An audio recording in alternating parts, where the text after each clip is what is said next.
Janji kami Tuhan, kami mau cinta sama Tuhan selamanya. Karena Tuhan sudah terlebih dahulu mengasihi kami tanpa batas. Terima kasih. Tuhan, urapi hamba-Mu, urapi kami semua Tuhan. Kami mau duduk diam dengar firman Tuhan. Beri kami telinga seorang murid yang mau duduk diam dengar firman Tuhan. Bahkan bukan hanya jadi pendengar, kami menjadi pelaku-pelaku kebenaran firman Tuhan. Tutup bungkus ruangan ini, kami semua, bahkan keluarga yang bertalian darah dengan kami, seluruh harta benda kami dengan kuat kuasa darah Tuhan Yesus. Terima kasih. Di dalam nama Tuhan Yesus kami berdoa. Haleluya. Amin. Tepuk tangan, silakan duduk Bapak Ibu. Terima kasih buat tim PPW, WL, Singers, pemusik, tim media, sound, asyir, pendoa semua. Tepuk tangan juga dong buat mereka. Thank you guys. Oke. Kita akan belajar, hari ini saya nggak mau khotbahin Bapak Ibu, kita sama-sama belajar. Karena kita sama-sama murid saudara. Tugas seorang murid apa? Belajar. Siapin catatannya ya Bapak Ibu ya. Tapi mau catat di handphone boleh? Boleh saja catat di handphone. Tapi ingat jangan buka Facebook atau IG dulu ya. Buka Alkitab dan catatan boleh gitu ya. Kalau mau foto juga boleh, ada materinya mau ambil pakai USB di belakang juga boleh, materi PPT juga ada di belakang. Yuk nanti kalau mau uploadnya di IG Facebook nanti setelah ibadah selesai. Tapi jangan lupa tag ke saya, @Teddy_Burhansyah ya. Oke yuk kita belajar kebenaran firman Tuhan. Hari ini kita mau banyak bicara tentang yang namanya true love never fails. Yang artinya bahwa kasih sejati itu tidak pernah gagal. Kalau kasih atau cinta dunia itu bisa gagal saudara. Banyak orang dalam pernikahannya yang seringkali hancur. Kenapa? Udah gak cinta lagi Pak. Cinta secara dunia bisa gagal. Tapi ada satu kasih yang gak pernah gagal. Meskipun manusia itu gagal saudara.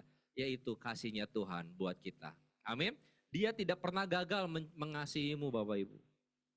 Meskipun kita dalam kegagalan, dia tetap mengasihi kita. Gitu ya. Yuk kita sama-sama belajar. Yuk kita buka 1 Yohanes 2 ayat 9 sampai 11. Oke. Kita baca sama-sama ya. 1, 2, 3. Barang siapa berkata bahwa ia berada di dalam terang, tetapi ia membenci saudaranya, ia berada di dalam kegelapan sampai sekarang. Barang siapa mengasihi saudaranya, ia tetap berada di dalam terang dan di dalam dia tidak ada penyesatan. Tetapi barang siapa membenci saudaranya, ia berada di dalam kegelapan dan hidup di dalam kegelapan. Ia tidak tahu kemana ia pergi, karena kegelapan itu telah membutakan matanya. Saudara, visi tahunan GBI Gatot Subroto tahun 2024 adalah tahun untuk bangkit jadi teranglah. Saudara, kita tidak bisa menghasilkan terang itu sendiri. Terang sesungguhnya itu adalah Tuhan. Gitu ya. Ketika terang itu ada dalam diri kita, maka kita bisa jadi teranglah. Permasalahannya adalah ketika terang itu sudah ada dalam diri kita, masalahnya kita mau on-in atau mau di-off-in. Ya, ibarat sebuah saklar itu mau dimatiin atau mau dinyalakan. Mau seberapa terang itu yang dalam diri kita sehingga itu boleh memancar biar terus terang dan terang terus gitu ya, kayak iklan sebuah lampu, terus terang terus. Atau jangan hari-hari ini saudara, terang kita udah mulai redup. Melalui pembacaan Alkitab kita hari ini saudara dikatakan bahwa barang siapa berkata bahwa ia berada dalam terang tetapi ia membenci saudaranya, ia berada dalam kegelapan. Jujur setiap manusia tidak suka dengan namanya gelap. Ada yang suka kegelapan di sini? Enggak ada ya? Ketika Bapak Ibu mati lampu, apa yang dilakukan pertama kali? Berdoa, mengucap syukur, langsung telepon PLN. Ya PLN, ini sudah aku nantikan sejak lama, mati lampu, gelap, yes gitu ya. Yang lama ya gitu ya, enggak kan? Bapak Ibu apa yang lakukan? Ambil lilin, nyalain apinya supaya terang. Karena sesungguhnya manusia tidak ada yang suka yang namanya gelap. Bahkan ada yang fobia, begitu takut dengan gelap. Keringet dingin ketika gelap. Apalagi? Mual. Ada yang sampai mual loh. Wah, saking takutnya, stres, depresi. Ya, takut. Tapi kok lucu loh. Ketika ada orang Kristen yang hidupnya masih dalam kegelapan secara rohani.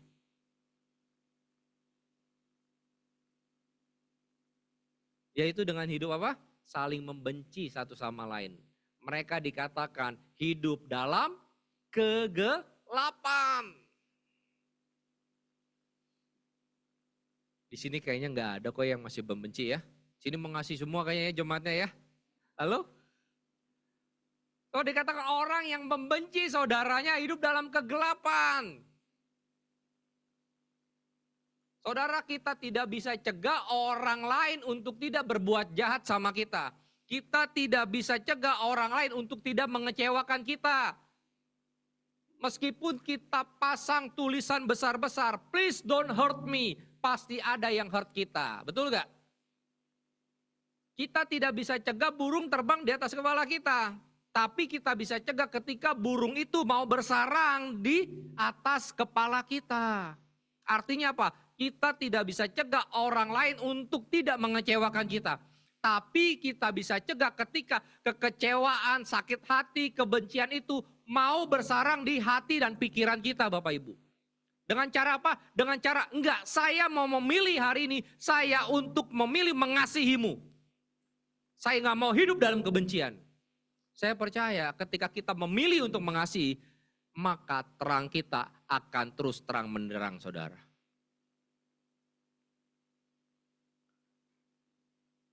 Besi menajamkan besi. Manusia menajamkan sesamanya. Besi waktu menajamkan besi, jaraknya jauh atau dekat? Dekat atau dekat banget? Dekat banget. Artinya orang yang menajamkan, mengasah saudara adalah orang-orang yang terdekat dengan saudara. Kalau di rumah, di keluarga, rumah tangga, dalam pernikahan.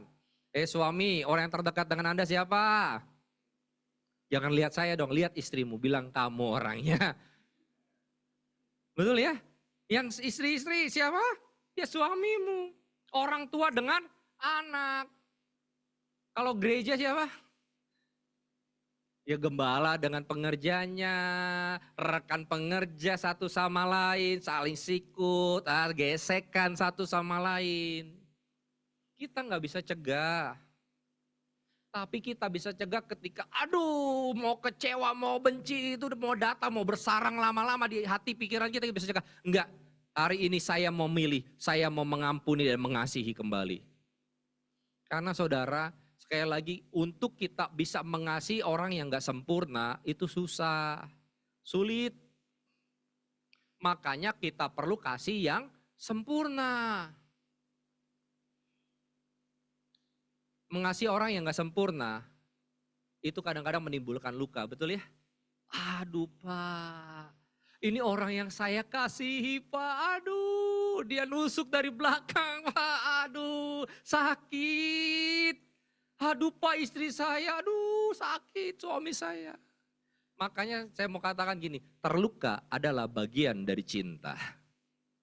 Siap mencintai harus siap terluka.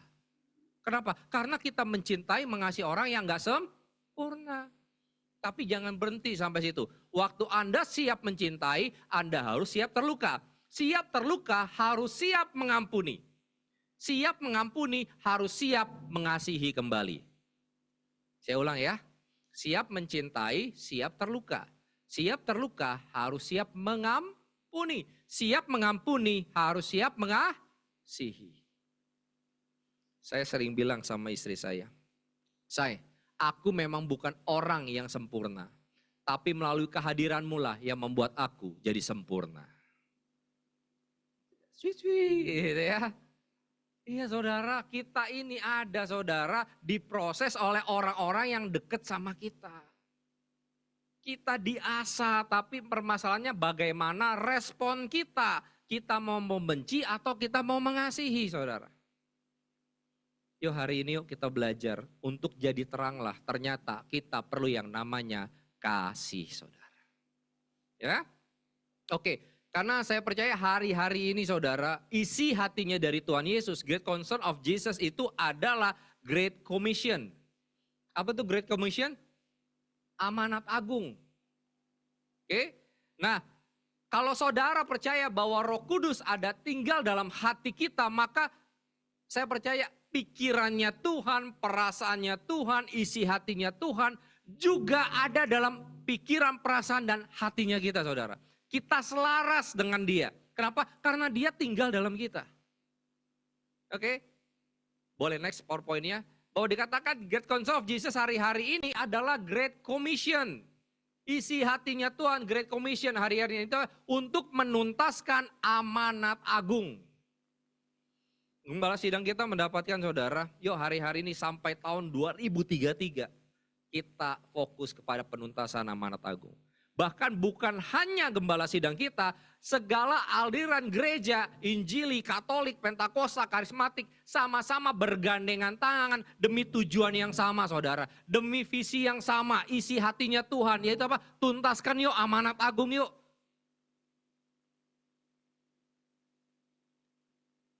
Kemarin Pak Niko menyampaikan saudara bahwa ada 3 fokus hari-hari ini, bahwa yang pertama itu adalah 2033 penuntasan amanat agung. Kedua adalah harvest now, penuaian sekarang terjadi.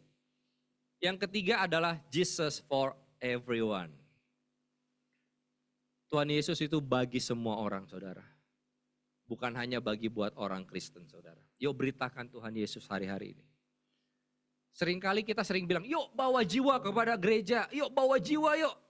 Seringkali gitu ya. Tapi itu bukanlah istilah yang tepat sebenarnya. Yang tepat adalah gini, kita bawa kasih Kristus kepada mereka. Oke? Kalau kita bawa jiwa ke dalam gereja dengan kekuatan kita, saudara nggak bisa. Yang perlu kita lakukan, kita yang perlu bawa kasih Kristus kepada mereka, saudara. Itu tuntasan amanat agung. Itu memberitakan kabar Injil, kabar baik. Kita yang bawa kasih Kristus kepada mereka.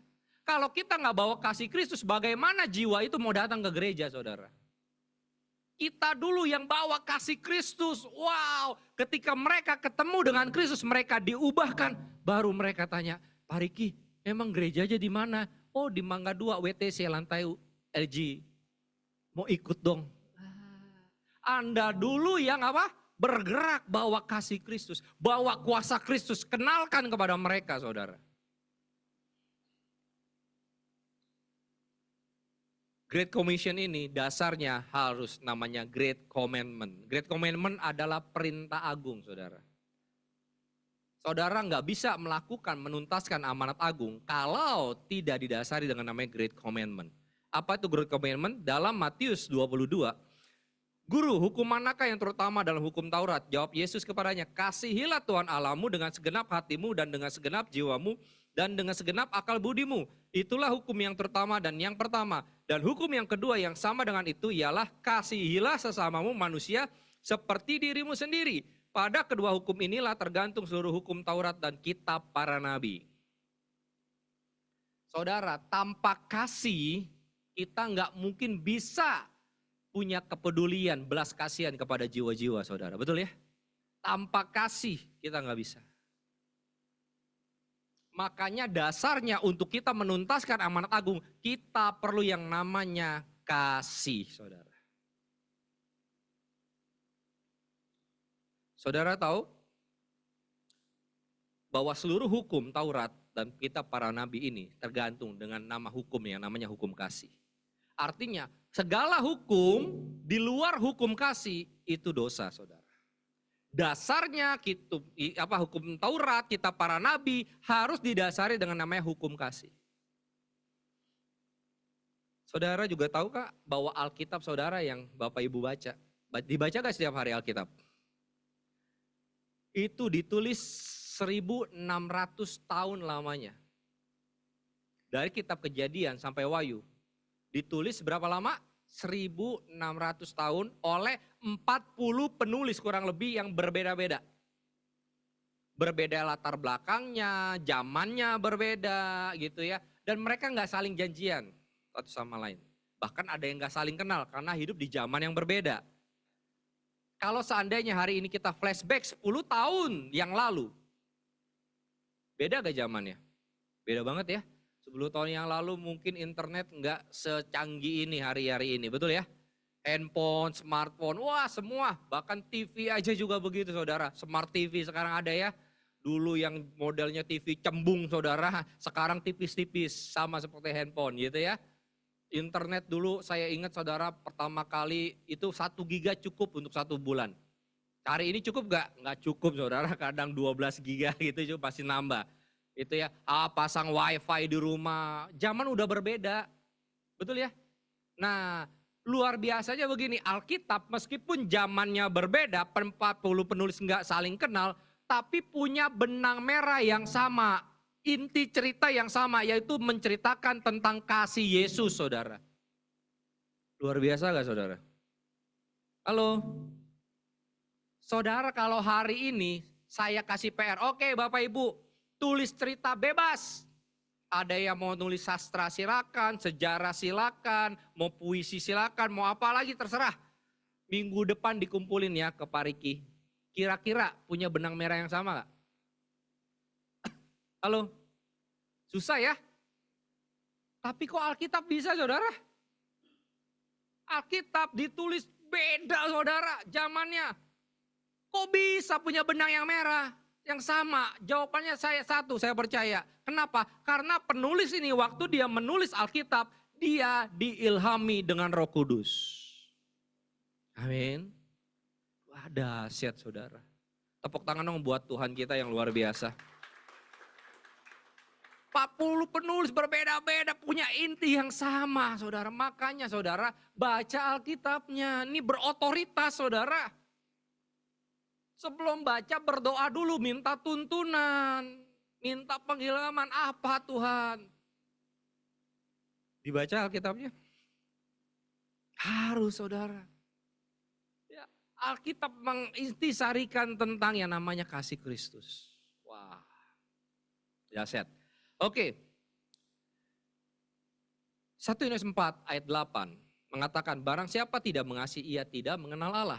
Sebab Allah adalah kasih. Saudara saya tanya, apakah Tuhan bisa melakukan semua hal? Halo? Bisa? Bisa. Tuhan bisa gak melakukan kejahatan? Tuhan bisa gak berdusta? Loh tadi katanya bisa semua hal. Konsisten dong. Tuhan bisa gak berbohong? Tuhan bisa gak berbuat curang? Gak bisa. So, Tuhan bisa melakukan semua hal? Tuhan bisa melakukan semua hal jika sesuai dengan sifat dan karakternya Tuhan. Amin. Kenapa sifat dan karakternya Tuhan ini gak bertentangan? Artinya gini, waktu Anda percaya Tuhan Yesus baik, artinya apa? Dia tidak pernah berbuat jahat sama saudara. Waktu Anda berbicara Tuhan itu adil, dia gak bisa berbuat curang. Tuhan itu kudus, dia tidak bisa berbuat dosa. Tuhan itu benar, artinya Tuhan tidak bisa berbuat salah saudara.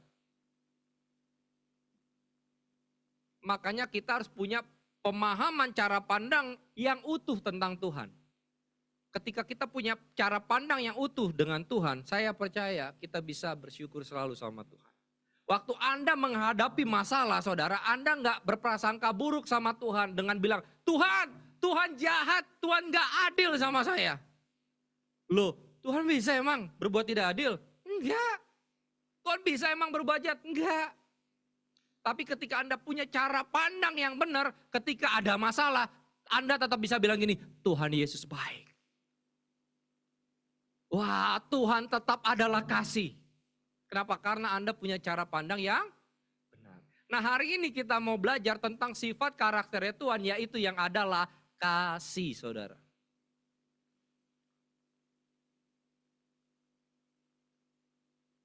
Bahkan setiap perbuatan Tuhan, entah itu keadilannya, kedaulatannya saudara, semua didasari oleh kasih saudara. Semua perbuatan Tuhan didasari oleh kasih. Tidak ada pernah dia bermaksud jahat buat kita sedikit pun. Itu ya. Sama seperti orang tua saudara. Ketika orang tua membawa anaknya ke dokter untuk imunisasi. Sakit gak? Sakit saudara. Sometimes Tuhan izinkan. Tapi apakah itu baik? Baik buat anak itu. Betul ya? Sometimes Tuhan izinkan kita punya masalah. Mungkin kita nggak ngerti, waduh kayak Tuhan jahat. Enggak, itu buat kebaikan kita. Karena didasari oleh kasih. Gitu ya. Oke. Nah saudara, kasihnya Tuhan itu nggak terbatas oleh keberadaan manusia. Oke. Allah itu kekal, setuju ya? Artinya waktu Allah adalah kasih, bahwa kasih Tuhan ternyata adalah kekal. Waktu sebelum Adam ada, dunia ada saudara, Allah tetap kasih gak? Halo? Tetap ya? Dia tetap kasih. Ini dunia manusia belum ada saudara, belum ada. Allah adalah di sini tetap kasih. Kenapa? Kasih Tuhan di sini kekal sempurna, tidak perlu ditopang oleh keberadaan penciptaannya. Enggak perlu, karena udah sempurna. Gitu ya. Nah, pertanyaannya adalah begini. Waktu ada Allah kasih di sini, belum ada manusia, belum ada dunia. Lalu Allah mengasihi siapa? Karena orang yang mengasihi itu harus ada penerima kasih itu dong. Contoh, ketika Pak Riki, wah Pak Riki ini orangnya baik, penuh kasih. Saya tahu dari mana? Ketika dia memberikan kasihnya kepada orang lain. Ada penerima, ada pemberi. Makanya bisa dibilang, oh ini orang penuh kasih.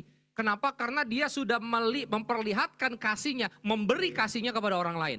Ada pemberi, ada penerima. Betul ya? Nah, waktu dikatakan Allah adalah kasih, sedangkan manusia belum ada, penciptaan belum ada, segala sesuatu belum ada. Allah mengasihi siapa? Apakah Allah tetap kasih? Tetap. Lalu dia mengasihi siapa? Mengasihi dirinya sendiri? Egois dong. Nah, saudara kita harus mengerti begini. Tuhan kita adalah Allah Tritunggal. Satu hakikat, satu Allah, tapi punya 3 pribadi, yaitu Bapa, Anak, dan Roh Kudus. Artinya sebelum ada ciptaan, Tuhan adalah kasih. 3 pribadi itu dalam satu kesatuan yang saling mengasihi saudara. Bapa mengasihi Anak, Anak mengasihi Roh Kudus. Ini semua satu kesatuan yang diikat oleh kasih saudara. Artinya dia nggak perlu ciptaannya untuk membuktikan dia kasih. Kenapa? Karena dia sudah 3 pribadi yang saling mengasihi. Wah, dahsyat ya Allah kita ya. Makanya dia sempurna saudara.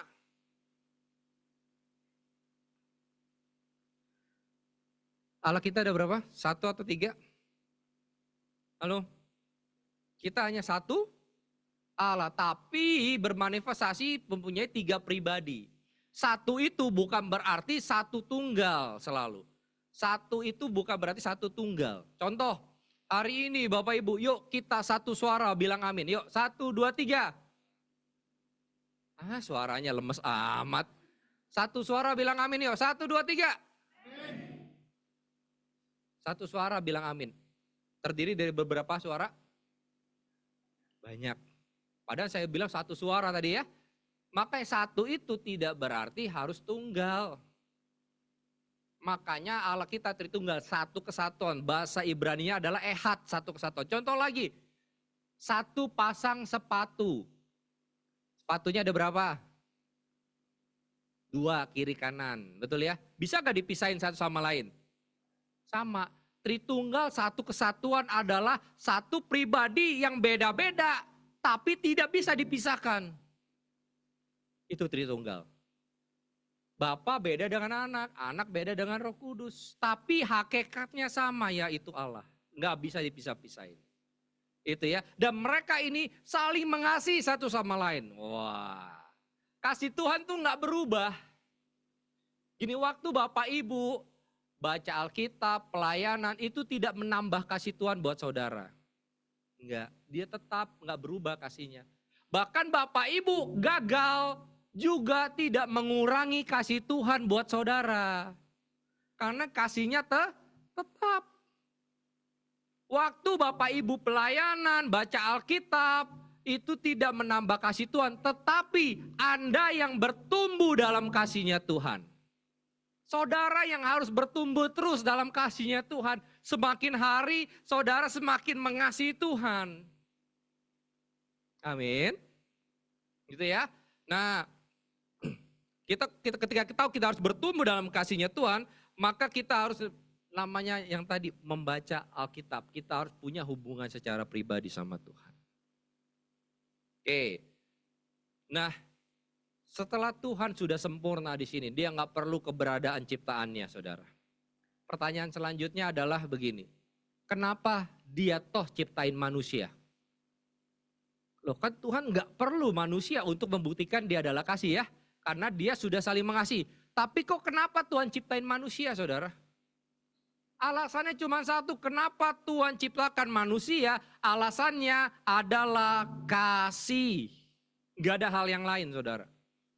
Bapak Ibu pernah gak melakukan sesuatu hal yang didasari oleh karena kasih atau cinta? Saya pernah, saudara, istri saya waktu itu mau nasi goreng kambing gitu ya. Saya waktu itu pulang pelayanan, udah capek, malam, aduh rasanya mau pulang buru-buru. Tapi saudara, waduh, karena demi cinta gitu ya, saya cari nasi goreng kambing. Susah saudara, udah malam, wah tutup, habis segala macam. Akhirnya aduh Tuhan kemana lagi, saya cari di pasar modern Bintaro dekat rumah saya. Oh ada tukang nasi goreng masih buka, wah saya datang. Wah, saya beli, mas nasi goreng kambing dong, ada gak? Ya mas, nasi goreng kambingnya habis. Wah, tapi nasi gorengnya ada? Ada. Oh ya udah tunggu sebentar. Saya lihat ke sana ada tukang sate kambing. Saya samperin, wah mas, beli sate kambingnya 5 tusuk, bakarnya setengah aja. Wah, beli. Setelah dapat saya apain? Saya bawa ke tukang nasi goreng. Mas ini kambingnya, tolong masakin nasi goreng kambing. Akhirnya apa saudara? Saya bawa pulang. Saya bilang, Say, ini nasi goreng kambing. Pas dia makan dia bilang, wah ini nasi goreng terenak yang pernah saya makan dalam seumur hidup saya, kata dia.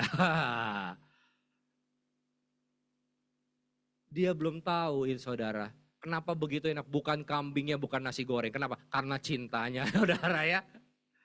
Wah sebenarnya saya udah capek. Tapi kenapa saya mau repot-repot begitu? Karena apa? Cinta. Enggak ada alasan lain. Sama seperti begini juga. Ibu-ibu yang udah punya anak. Boleh angkat tangan. Yang pernah merasakan kehamilan. Wah jujur enak gak bu? Gak enak ya, wah godek-godek semua ibu gak enak. Anak-anak muda perlu dengar nih anak-anak, hamil itu gak enak. Bahkan waktu melahirkan itu perjuangan hidup dan mati, betul ya ibu-ibu ya? Wow, makanya Anda harus hormat sama orang tua. Ya, wah itu hamil gak enak, mual. Waduh, istri saya tiap nyium bau telur itu enak. Saya waktu makan telur dibilang, aduh jangan deket-deket gitu ya. Kenapa mual, enak. Apalagi lari bisa, kenceng, bisa jalannya udah susah gitu ya. Tidur bisa bolak-balik, gak bisa. Nah, waktu susah begitu Bapak Ibu, ada gak jaminan 100% bahwa anak yang ibu kandung ini nanti lahir, anak ini akan 100% denger-dengeran sama ibu. Nak baca Alkitab ya, siap mak. Wah, nak berdoa ya, oke. Ayo nak sekolah minggu, oke. Begitu. Gak ada jaminan ya. Tapi kok mau merasakan gak enaknya hamil? Kan gak ada jaminan didengar-dengeran 100%. Tapi kok mau bertahan di tengah ketidakenakan kehamilan? Kenapa mau bertahan? Saya percaya karena kasih. Betul ya? Karena kasih. Sama, Tuhan juga begitu. Tuhan tahu gak bahwa Adam ini akan jatuh dalam dosa? Tahu. Ada gak jaminan 100% Adam ini bahkan taat 100%? Ada gak? Nggak ada, Tuhan tahu. Tapi kok kenapa kok Tuhan tetap ciptain dia, ciptain manusia? Alasannya cuma satu, yaitu hanya karena kasih. Makanya manusia adalah sasaran atau target dari kasihnya Tuhan, saudara. Wow. Sekarang bilang kanan kirimu, bilang gini, kamu dikasihi Tuhan. Ya, kita ada karena kasih Tuhan. Yo, hari-hari ini yang mungkin rasa Tuhan, ngapain sih saya hidup, buat apa? No, Anda ada hari ini karena sebuah tujuan, yaitu apa? Untuk menerima kasihnya Tuhan. Karena gini, tujuan adalah alasan keberadaan. Semua benda yang ada hari ini memiliki sebuah tujuan. Coba lihat kanan kirimu, sekelilingmu. Adakah benda diciptakan tanpa sebuah tujuan? Ada? Gak ada ya? Semua ada karena sebuah tujuan. Sama manusia ada memiliki sebuah tujuan. Untuk apa? Jadi sasaran kasihnya Tuhan. Wah, tepuk tangan dulu dong buat Tuhan. Saudara, waktu saya belajar dia bilang, aduh Tuhan terima kasih buat kasih-Mu Tuhan. Wah. Oke. Maka itu manusia diciptakan dengan namanya free will, saudara. Kehendak bebas. Dengan adanya free will ini, maka manusia punya hubungan yang genuine, yang murni sama Tuhan. Contohnya, kalau ada di dunia ini, saudara, saya satu-satunya cowok dalam dunia ini. Lalu calon istri saya, namanya Mary gitu ya, dia datang kepada saya, dia bilang, Teddy, wo ini, Teddy. Saya bisa gak meragukan cintanya dia? Halo? Bisa, saudara, dia gak ada pilihan. Dia mencintai saya kenapa? Karena tidak ada pilihan. Saya bisa aja meragukan, ya lu kan gak ada pilihan. Bener gak? Ya terpaksa gak ada pilihan mau gak mau. Tapi ketika cowok di dunia ini banyak yang lebih kaya, yang lebih ganteng dari saya. Dia tetap memilih saya lalu dia bilang Teddy wo ini. Saya bilang wo ini tuh betul gak? Saya juga. Kenapa? Wah ini murni, di antara banyak pilihan dia tetap mengasihi saya, dia cinta sama saya. Itu hubungan yang murni, yang lahir dari hati. Sama Tuhan juga begitu saudara. Kenapa ada free will? Karena gini, ketika ada pilihan manusia di antara berdosa atau tidak. Tapi manusia bilang gini, enggak Tuhan saya enggak mau milih berdosa, saya mau milih untuk taat sama Tuhan. Wow, saya percaya Tuhan disenangkan saudara. Makanya perlu namanya free will saudara, kehendak bebas. Oke, nah bro baju hitam boleh minta tolong maju. Pak Riki maju lagi. Maju Pak. Sini saya, maju ke depan. Ya, berdiri di sana. Pak Riki sini. Satu lagi tunjuk orang Pak, siapa Pak? Anak muda Pak. Tunjuk siapa orang? Pak Riki. Siapa? Oh ya boleh Pak, sini Pak. Pak Tommy. Oke, sekarang siapa namanya bro? Cari sini boleh, sini. Bapak tadi sini jadi Adam. Oh sini. Nah, oke. Sekarang saya punya ini. Pegang. Madep liatin ke sana. Oke, hari ini Pak siapa? Pak Tommy jadi pohon pengetahuan, Charlie jadi pohon kehidupan, ya. Pak Riki hari ini jadi Adamnya, ya. Oke? Nah, saudara, firman Tuhan bilang begini, semua pohon boleh dimakan, hanya satu yang nggak boleh, yaitu pohon apa? Pohon pengetahuan baik dan jahat, betul ya? Ini nggak boleh dimakan. Tapi semuanya boleh, kira-kira semuanya itu ada berapa banyak? Banyak, kira-kira 1000-an lah ya, anggap aja 1000-an. Nah, 1000 boleh, 1 nggak boleh. Kira-kira peluang Adam jatuh dalam dosa besar atau kecil? Halo? Kecil dong saudara. Orang 1000 boleh, hanya 1 ya 1 dong. Ah ini mah kecil lah. Ngapain gue hirauin, betul gak? Kecuali gini, 1000 nggak boleh, 1 boleh. Ya cuman ini doang, bosen ah. Betul ya? Tapi Adam tetap jatuh dalam dosa loh. Dia jatuh dalam dosa. Makanya hati-hati saudara dengan dosa. Jangan pernah main-main dengan yang namanya dosa. Ya, dia dikasih peluang sedikit aja dia akan masuk, saudara. Karena dosa itu akan masuk sesuai dengan kesempatan yang Anda beri, saudara. Kalau Anda tutup, saudara, dia nggak pernah masuk. Makanya Kain kan Tuhan waktu dia mau jatuh dalam dosa, Tuhan bilang apa? Hati-hati Kain, dosa udah mengintip di depan pintu. Kamu kasih dikit aja dia masuk. Jatuh dalam dosa ya, pengetahuan. Adam jatuh dalam dosa. Oke, nah sekarang kita lihat yuk, baca sekarang di dalam Kejadian 3. Kejadian 3 ayat 22. Berfirmanlah Tuhan Allah, sesungguhnya manusia itu telah menjadi seperti salah satu dari kita, tahu tentang yang baik dan yang jahat. Maka sekarang jangan sampai ia mengulurkan tangannya dan mengambil pula dari buah pohon kehidupan itu dan memakannya, sehingga ia hidup untuk selama-lamanya. Artinya gini, Adam setelah jatuh dalam dosa, dia makan pohon pengetahuan. Nah, Tuhan bilang gini, jangan sampai dia makan apa? Pohon kehidupan. Supaya apa? Supaya dia jangan jadi manusia kekal. Yang immortal gitu ya. Maka dia hidup dalam dosa selama-lamanya. Gitu ya. Kenapa? Karena dia udah berdosa, dia makan pohon kehidupan, dia bisa jadi manusia berdosa kekal selama-lamanya. Tidak bisa lagi ditebus. Ya, oke. Nah, sekarang kita baca lagi di ayat ke-23. Lalu Tuhan Allah mengusir dia dari Taman Eden supaya ia mengusahakan tanah dari mana ia diambil. Ia menghalau manusia itu dan di sebelah timur Taman Eden ditempatkan nyala beberapa kerup dengan pedang yang bernyala-nyala dan menyambar-nyambar untuk menjaga jalan ke pohon kehidupan. Setelah diusir, saudara, terpisah konsekuensinya dari dosa itu, memisahkan konsekuensinya. Dia terpisah, diusir keluar. Tetapi dikatakan bahwa ternyata Adam ngelirik pohon kehidupan kan ya. Mau mengambil ke sini. Tapi dikatakan di ayat itu apa? Tuhan jaga pakai apa? Kerup yang bernyala-nyala. Pedang bernyala, menyambar-nyambar. Waktu Adam mau ke sini, kerupnya bilang, Adam stop. Gak boleh. Oke? Kalau saya jadi Adam, saudara. Saya nih jadi saya jadi Tuhan. Kalau saya jadi Tuhan, saya bilang gini, Adam, lu gak denger-dengeran, lu emang bandel gitu ya.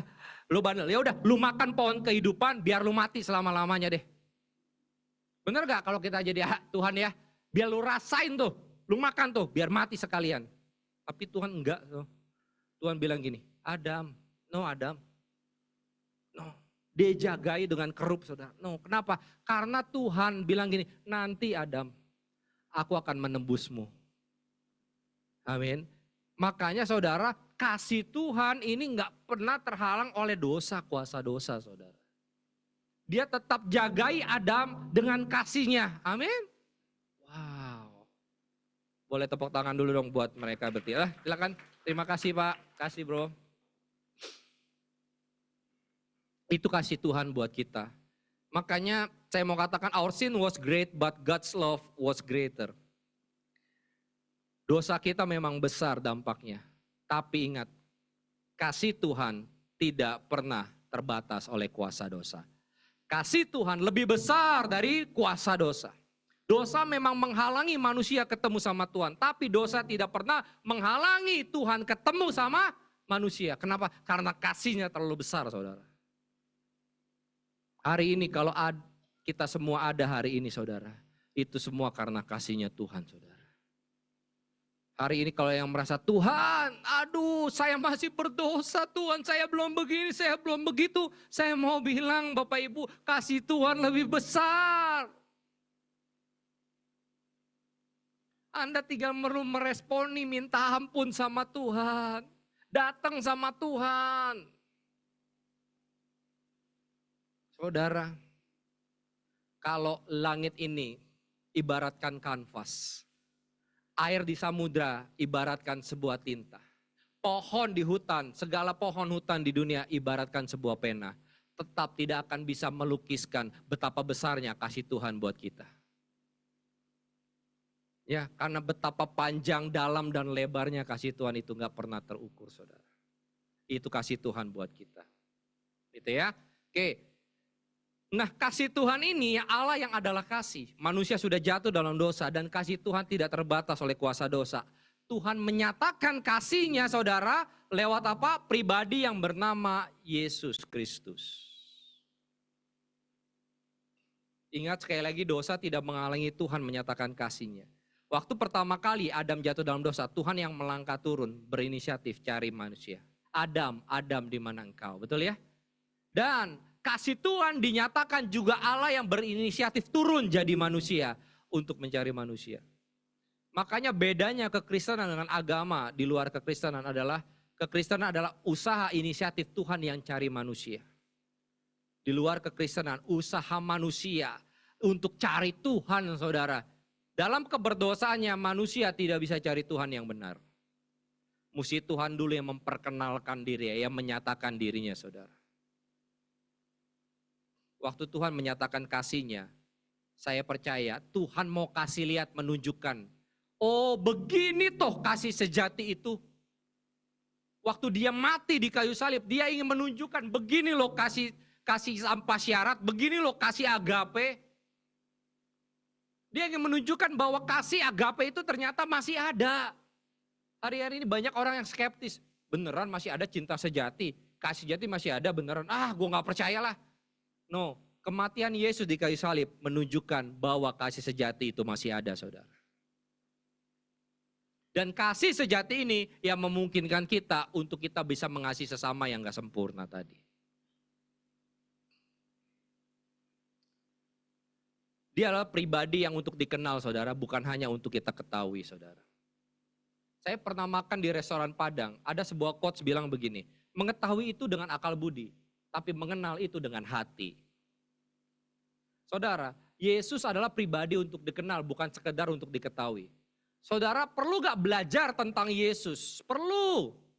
Anda ketahui perlu, ikut Kom 100, 200, sekolah perlu, saudara. Tapi tidak cukup sampai sebatas pengetahuan. Anda berlanjut kepada yang namanya pengenalan, saudara. Karena namanya pribadi itu harus dikenal. Pak Riki seorang pribadi, saudara. Saya harus kenal, saudara. Bukan hanya tahu tentang Pak Riki, saya harus kenal. Berbicara tentang hubungan pribadi.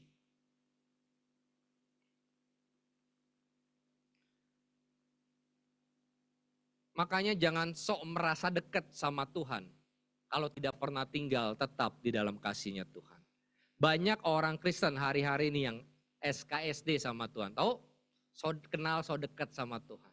Tapi mereka hidupnya gak pernah tinggal di dalam kasih-Nya Tuhan. Kita belajar dari Yudas. Yudas, apakah dia gak dekat sama Tuhan? Betul ya? Ternyata Yudas hanya merasa dekat sama Tuhan. Sesungguhnya dia tidak pernah tinggal tetap di dalam kasih-Nya Tuhan, saudara. Yuk hari ini yuk orang-orang percaya yang sudah ditebus sama Tuhan. Jangan sok merasa dekat sama Tuhan. Anda harus tetap tinggal dalam kasih-Nya Tuhan. Punya hubungan pribadi sama Tuhan. Baca Alkitab setiap hari. Mau amin? Punya pengalaman pribadi sama Tuhan. Sama seperti Ayub, dia punya pengalaman pribadi. Dulu aku tahu apa kata Tuhan itu dari orang. Sekarang mataku sendiri yang lihat Tuhan. Artinya punya pengalaman pribadi sama Tuhan. Sampai Anda kenal, yes dia baik. Kenapa? Karena saya udah ngalamin. Bukan kata Pak Pendeta itu, Bu Pendeta itu enggak. Anda udah mengalami secara pribadi. Lewat permasalahan hidupmu Anda mengalami pribadi yang adalah kasih itu, saudara. Waktu Anda, saya ngalamin, Tuhan, saya berdoa belum dijawab, sakit masih tetap sakit. Tapi Anda tetap bisa bilang Tuhan adalah kasih, saudara. Artinya Anda punya pengalaman pribadi sama Tuhan. Bukan apa kata orang. Ya, oke. Saya percaya ketika pribadi itu kita tetap tinggal dalam kasih Tuhan. Roh Kudus ada dalam diri kita, Tuhan ada dalam diri kita. Saya percaya kasih ini yang ada di dalam diri kita yang akan menggerakkan kita. Makanya kekristenan itu inside out. Apa yang di dalam ini keluar, saudara. Orang yang punya kasih, saya percaya dia tidak akan tinggal diam aja lihat orang, lihat jiwa-jiwa. Dia akan bergerak aktif. Karena ingat kasih itu love is verb. Kasih itu kata kerja, bukan kata benda. Kalau benda, saudara, iPad ini saudara, perlu kita aktifkan. Butuh seseorang untuk kita aktifkan ya. Tapi kalau kata kerja, no. Dia ketika ada dalam diri kita, dia yang aktif keluar. Makanya saudara, ketika Tuhan aktif, kasih itu aktif dalam diri saudara, ini akan terus semakin besar saudara. Anda nggak pernah bisa diam lihat orang yang susah gitu ya, lihat jiwa-jiwa. Anda nggak bisa diam saudara. Kenapa? Kasih ini terus bergerak dalam hidup saudara. Makanya saya bilang begini, orang yang memberi belum tentu mengasihi. Tetapi orang yang mengasihi pasti memberi. Kenapa? Dia aktif. Memberi bukan hanya soal berbicara tentang duit ya saudara. Oke, makanya kita harus terus bertumbuh dalam kasihnya Tuhan. Oke, kita tahu bahwa dalam bahasa Yunani, kasih itu ada 4. Agape, philia, storge, dan eros. Oke, philia itu kasih persaudaraan. Ya kalau kamu satu kul sama saya, satu marga sama saya, satu suku sama saya mengasihi. Kalau itu philia, kalau storge itu kasih ikatan darah. Kalau kamu orang tuaku, adikku, yang sedara, saya mengasihimu. Kalau eros, kasih ketertarikan secara fisik. Kalau kamu ganteng, kamu cantik, aku mengasihi. Kasih yang bersyarat. Kalau Tuhan Yesus mengasihi kita secara ini, wah. Kalau secara philia, saudara, hanya orang-orang kaum Yahudi aja yang dikasih Tuhan, satu suku sama dia, persaudaraan, murid-muridnya. Kalau secara storge aja, hanya orang tua kandungnya, adik-adik kandungnya aja yang dikasih Tuhan. Kalau secara eros aja, dia hanya pilih yang ganteng, yang cantik aja. Mohon maaf, oma opa yang udah keriput, Tuhan gak kasihi kalau dia hanya secara eros. Tapi luar biasanya Tuhan mengasihi kita secara agape yang tanpa syarat. Artinya gini, mau apapun suku kau, ya, mau apapun apalagi usia kau, mau engkau kaya, mau enggak, mau punya duit, mau enggak, mau engkau gantik, mau engkau cantik, ganteng, mau engkau keriput, gak keriput, Tuhan tetap mengasihimu saudara. Karena dia mengasihimu secara yang namanya agape. Kasih yang gak bersyarat. Bahkan kasih yang gak bersyarat ini gini loh. Ketika saya mengasihi seseorang, nah orang yang saya kasih tidak merespon balik sama saya. Saya tetap mengasihi dia. Ibarat anak muda, dia bilang gini, cinta bertepuk sebelah tangan. Kalau ngelihat orang cinta bertepuk sebelah tangan, bego gak sih? Kita sering bilang, bego banget sih lu. Lu udah gak direspon juga cinta lu sama dia, masih mau kejar dia, cinta dia. Betul ya? Makanya saya mau bilang gini, love atau agape ini is not logic, gak masuk akal. Kok mau-mauan sih? Gak masuk akal, tapi ini teologik apa? Ini bersifat ilahi Bapak Ibu. Anda, kita semua gak bisa menghasilkan kasih ini sendiri. Kita perlu kasih itu. Makanya bagi dunia, salib, ini pemberitaan salib kebodohan. Nggak masuk akal. Tapi bagi kita, salib adalah sebuah kekuatan. Amin. Tepuk tangan dulu dong buat Tuhan. Oke. Next.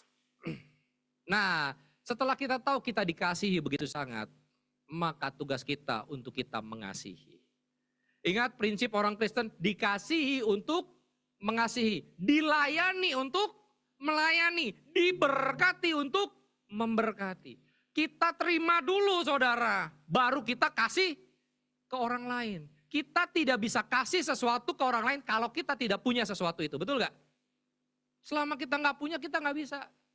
Contoh, kalau Pak Riki dari aus, saya lagi punya air, saya kasih karena saya punya. Kalau saya gak punya, apa yang saya mau kasih? Gitu ya, makanya ketika kita dikasihi, kita punya, baru kita bisa mengasihi. Makanya cara terbaik untuk mengasihi adalah dengan memperhatikan dan meneladani bagaimana Tuhan telah mengasihimu. Hai para suami istri, mau tahu cara yang terbaik mengasihi pasanganmu? Dengan cara apa? Memperhatikan dan meneladani bagaimana Yesus mengasihimu. Orang tua anak juga begitu, anak ke orang tua begitu. Yuk perhatikan dan teladani bagaimana Tuhan sudah mengasihi. Ya, oke. Next. Baca sama-sama yuk. 1, 2, 3. Kasih bagi sesama Anda haruslah karena limpahan penerimaan kasih Allah bagi Anda. Kasih itu tidak dapat Anda ciptakan sendiri tetapi harus diterima dari Allah yang adalah kasih. Oke, kita dikasihi dulu baru kita bisa mengasihi. Baik lagi. Untuk mengasihi manusia yang nggak sempurna, sekali lagi kita butuh kasih yang sempurna. Untuk mengasihi manusia yang bisa berubah, kita butuh kasih yang tidak berubah. Saudara, manusia bisa berubah. Banyak pernikahan yang hancur, kenapa? Aduh Pak, dulu waktu pacaran dia nggak kayak begitu Pak, sekarang berubah. Waktu pacaran Pak, wih jarak 20 meter, saya potong rambut kelihatan Pak. Dia bisa tahu, potong rambut ya. Gitu masuk pernikahan Pak, saya potong rambut, saya cat rambut, sampai rambut saya panjang, catnya hilang, dia nggak pernah lihat-lihat Pak. Berubah dia Pak. Karena manusia bisa berubah. Makanya untuk mengasihi manusia yang bisa berubah, kita perlu kasih yang nggak pernah berubah. Bahkan keadaan berubah, betul nggak? Keadaan dunia, ekonomi berubah saudara. Makanya kita perlu tinggal tetap dalam kasih yang gak pernah berubah. Oke, next. Ada 3 elemen dari kasih saudara. Ini tadi di ibadah pertama belum sempat. Yang pertama harus pemberi tadi ya. Harus ada yang penerima, harus ada kasih itu sendiri. Oke. Siapa pemberi kasih sejati? Tuhan. Siapa penerimanya? Saya, ya kita semua. Lalu kasih itu sendiri apa? Ya Tuhan itu sendiri, karena Allah adalah, makanya gini, waktu manusia jatuh dalam dosa, Tuhan nggak utus malaikat. Tuhan beri dirinya, betul ya? Karena kenapa? Karena dia adalah kasih itu, dia beri hidupnya. Dia turun sendiri karena dia adalah kasih itu. Nah setelah kita terima, kita bisa gak kasih kepada sesama kita? Bisa. Pemberinya kita karena kita sudah terima. Kasih itu sendiri siapa? Ya Tuhan. Penerima siapa? Sesama kita, pasangan kita, orang tua kita, anak kita. Pak boleh tolong. Yang besar sama yang kecil 2. Oke Pak. Banyak ya Pak pendeta minumnya ya. Oke.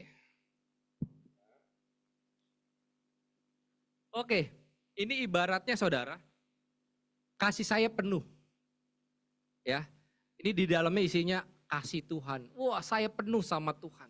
Kasih Tuhan penuh, saya sudah dikasihi penuh. Gitu ya, saya udah berdoa, penuh, saya siap Tuhan memulai hari ini dengan semangat.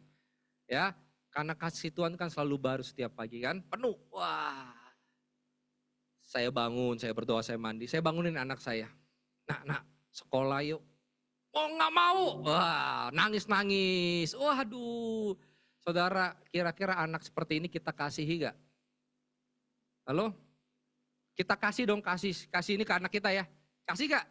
Kasih. Ini ibaratnya saya kasih ke anak saya ya.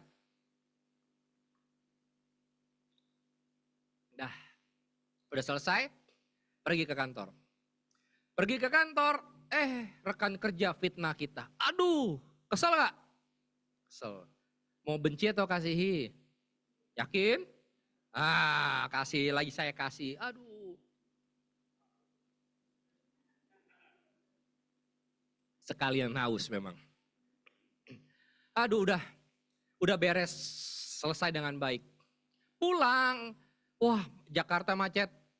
Ini lagi diem keserempet motor. Bos, aduh udah salah galakan dia lagi. Kita mau turun lalu jadi UFC. Wah, Ultimate Fighting Champion gitu. Mau berantem atau kita mau selesaikan dengan damai kita kasih. Halo? Bener nih. Kita kasih orang itu ya, kita selesaikan dengan damai. Udah capek, udah beres. Aduh, kalau udah begini kan rasanya Tuhan mau selesai deh cepet. Pulang, mandi, makan, udah tidur deh istirahat. Betul ya? Udah mau buru-buru pikirannya ke situ. Pulang sampai rumah, aduh karena buru-buru sepatu udah deh satu ke kanan, satu ke kiri naruhnya. Istri lihat dari jauh, bos sudah pulang. Enak banget ya taruh sepatunya ya. Emang gue pembantu lu apa? Hah? Lu taruh sepatu sembarangan aja lu. Wah. Suami-suami, istri kayak begini dikasih atau dibenci? Oh, ini suami-suami di sini yang kompak kenapa? Dikasih atau dibenci? Wah, Tuhan lihat apa yang mereka katakan. Kasihi ya. Aduh, istri bilang awas kalau enggak. Dikasih ya, kita kasih, betul setuju ya, suami-suami ya, kita kasihi. Habis. Akhirnya selesai beres sama istri dengan baik. Ngobrol. Ya kan? Tidur. Besok pagi saudara, kalau saya enggak isi lagi, enggak charge kasih saya sama Tuhan. Ketemu anak saya lagi, kayak tadi. Nangis-nangis. Kira-kira kita bisa kasihi enggak? Enggak, mau kasih apa? Habis. Betul enggak? Ketemu rekan kerja, bisa lagi difitnah? Mengasihi enggak bisa, benci. Kita ajak berantem malah. Di jalan bisa langsung gelut. Di rumah sama istri, wah ini nih mau panjang kali lebar nih sama dengan luas. Lanjutin, wah udah cerai aja. Wah. Kenapa? Karena kita kasihnya sudah habis. Apa yang kita mau kasih? Makanya apa yang harus kita lakukan? Kita harus tinggal tetap dalam kasihnya Tuhan. Ini ibaratnya kasihnya Tuhan yang gak pernah habis. Ibaratnya sebenarnya seperti air terjun, mata air yang gak pernah habis. Gak mungkin saya bawa air terjun ke sini kan. Saya minta beliin ini aja. Wah, harus diapain setiap hari? Dicas setiap hari. Melekat tinggal dalam kasih Tuhan sehingga kita penuh lagi. Halo.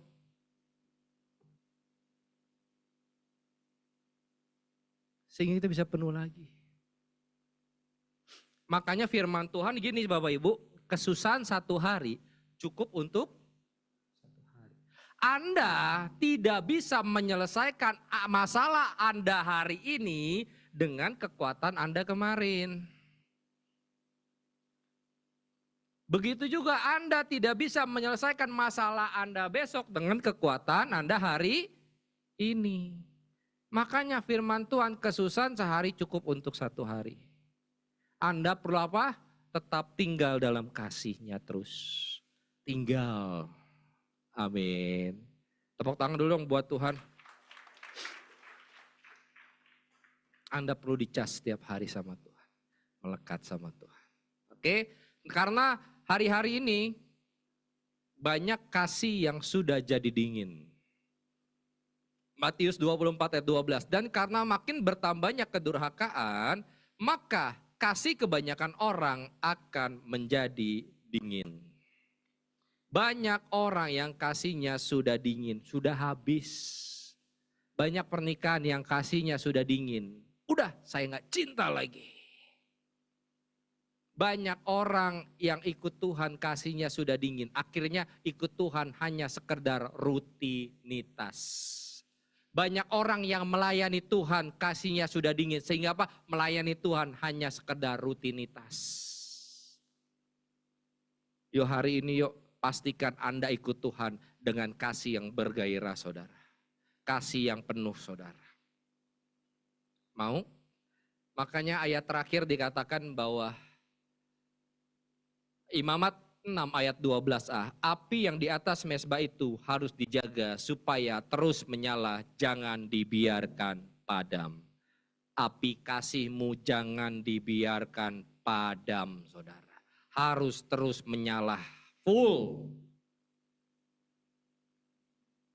Yuk bilang sama-sama begini, menyala abangku. Kita harus menyala. Api kasih kita harus terus menyala. Bahkan api kasih di gereja ini harus tetap menyala. Sehingga Anda bawa kasih itu yang menyala-nyala ini yang penuh keluar. Amin. Mau? Yang mau yuk silakan bangkit berdiri yuk OL Singers.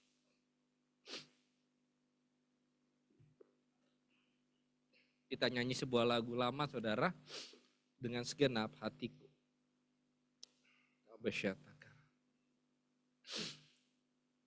Yuk hari ini kita belajar tentang ada kasih sejati yang tidak pernah gagal untuk mengasihi kita. Dan untuk mengasihi orang-orang yang berubah, kita perlu kasih Tuhan yang gak berubah.